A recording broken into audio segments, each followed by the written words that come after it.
reiškia, visas administracinis pastatas,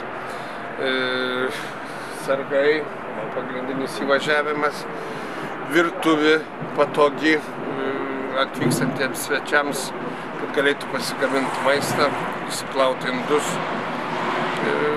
Kaip visuose normaliuose kempinguose jau bus sąlygos. O rūpestis, dėl ko šiandien susirinkom, visada norisi geriau, nes pagal projektą ir numatytas lėšas iš tikrųjų iškyla problema gerbūvio darbai.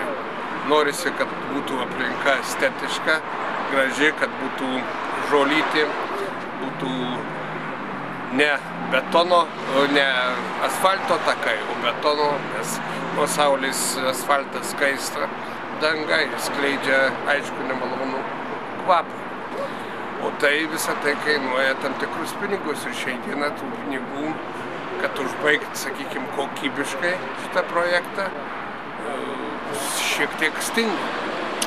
Tai yra du keliai, ką ir kalbėjo gerbiamas meras.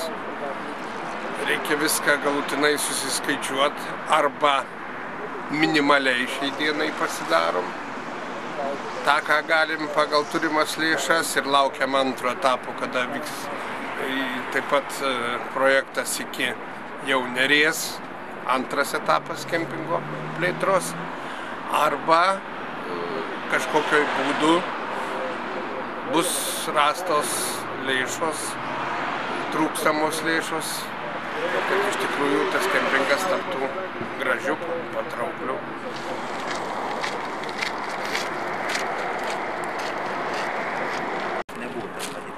Šitą vietų baseinas ir čia bus aplinkų medis. Tai baseinas irgi stacionarus ar vėl toksai?